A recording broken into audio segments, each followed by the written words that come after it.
بسم اللہ الرحمن الرحیم۔ اعوذ باللہ من الشیطان الرجیم، بسم اللہ الرحمن الرحیم۔ عزیز طلبہ کرام، آج ہم اصول الفقہ المظفر حصہ دوم کا سبق نمبر 20 پڑھنے جا رہے ہیں، اور آج انشاءاللہ ہم اپنی بحث کو اختتام تک لے کر جائیں گے اور اپنی بحث کے 5ویں اور آخری حصے کو بیان کریں گے۔ چونکہ ہم نے ابتدا میں بیان کیا تھا کہ ہمارے سامنے حکم عقل عملی کے 5 طرح کے اسباب آتے ہیں، اور ہماری بحث بھی تقریباً 5 حصوں میں ہی تقسیم ہو گئی ہے، اور ہم نے کہا تھا کہ جو ان اسباب میں سے بیان کریں کون سا ہماری محل بحث میں شامل ہے اور کون سا ہماری محل بحث میں شامل نہیں ہے۔ مصنف نے بحث اگرچہ طویل کر دیا، لیکن آج انشاءاللہ اس کا نتیجہ بیان کر کے اور آخر میں خلاصے میں ہم تمام صورتوں کو الگ اور جداگانہ آپ کے لیے دوبارہ سے پھر واضح کر دیں گے، تاکہ صورتحال آپ کے لیے واضح ہو جائے۔ آخری سبب ہم نے بیان کیا تھا کہ ہمارے سامنے لوگوں کی عادات، رسوم اور ان کے آداب آتے ہیں جو کہ معاشرے میں رائج ہوتے ہیں۔ بعض افراد ان کو حسن شمار کرتے ہیں اور بعض افراد ان کو کبھی شمار کرتے ہیں۔ آیا یہ والا سبب ہماری بحث میں شامل ہوگا یا شامل نہیں ہوگا؟ مصنف فرماتے ہیں کہ حسن و قبح کا جو 5واں سبب ہے یہ بھی ہماری بحث سے خارج ہے۔ کیوں خارج ہے؟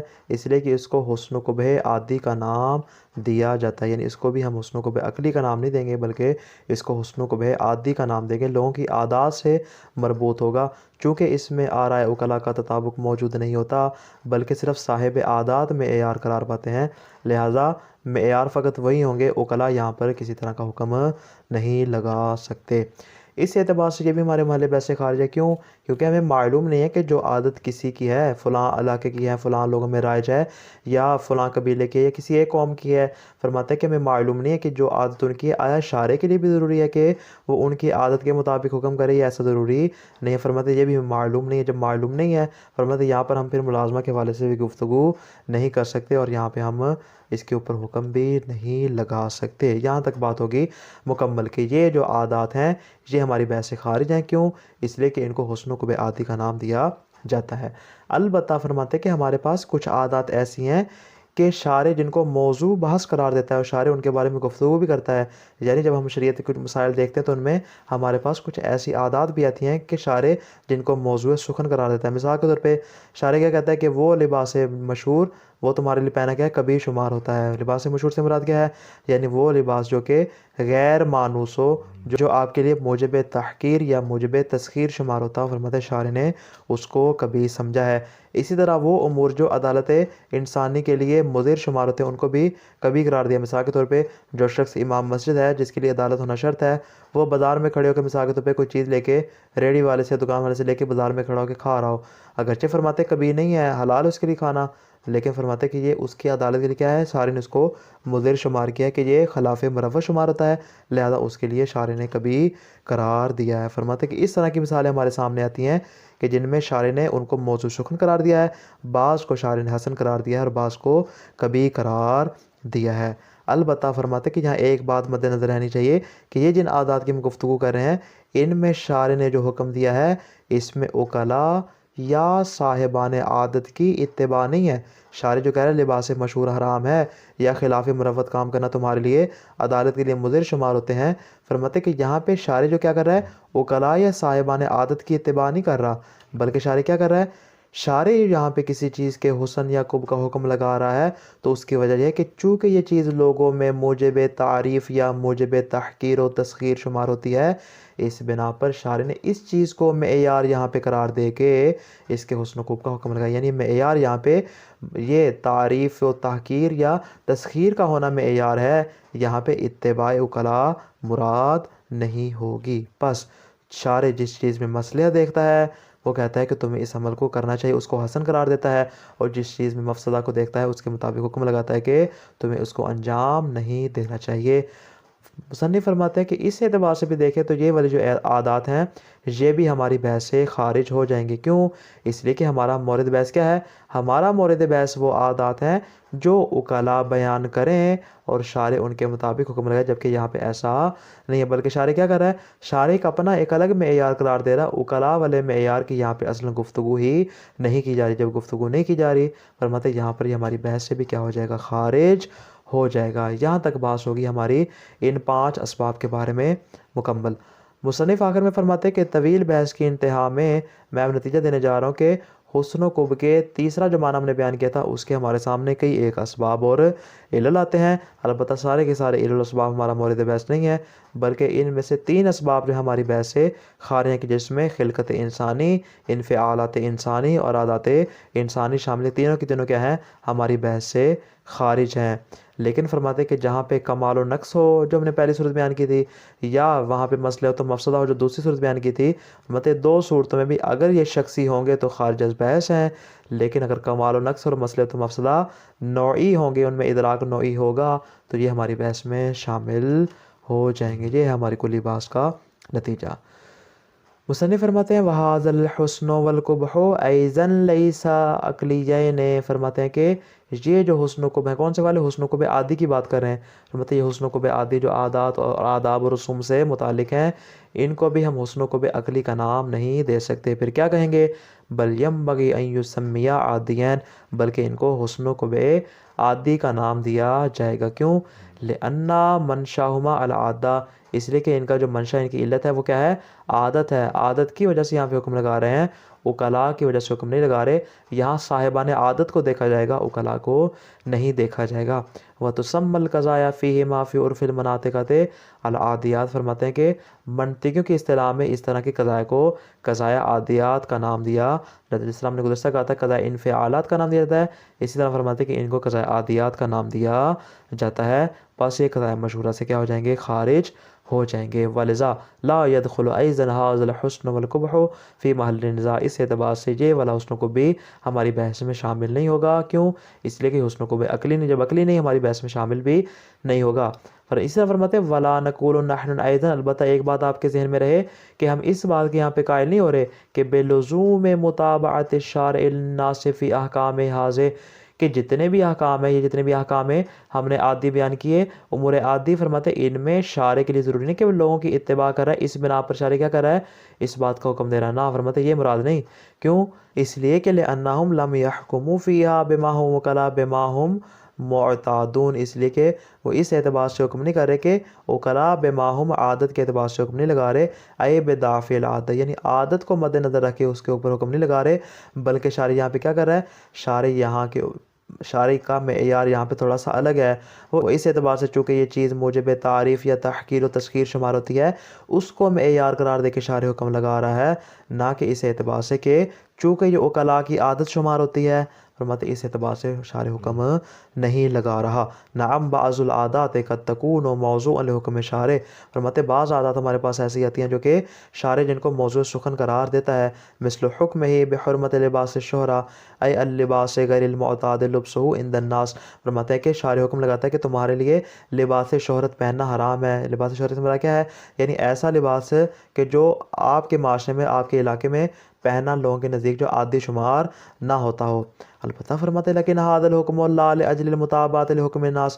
یہ اس اعتبار سے حکم نہیں کہ شارع یہاں پہ وکلاء کی اتباع کر کے حکم لگا رہا، اور کل ما حکم به العقل حکم به الشرع والا قاعدہ یہاں پہ جاری نہیں ہو رہا، بلکہ کیا ہو رہا ہے؟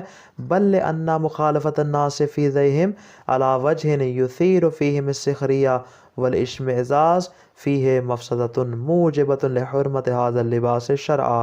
فرماتے اس اعتبار سے مخالفت کی جا رہی ہے کہ چونکہ یہ چیز لوگوں کی سخریت کا، لوگوں کے مذاق کا اور لوگوں کی توہین کا موجب بنتی ہے، کہ جس میں ایک مفسدہ پایا جاتا ہے، ایک خرابی پائی جاتی ہے، جو اس بات کا موجب بنے گی کہ شارع اس طرح کے لباس کو لوگوں کے اوپر شرعی لحاظ سے حرام قرار دے دے.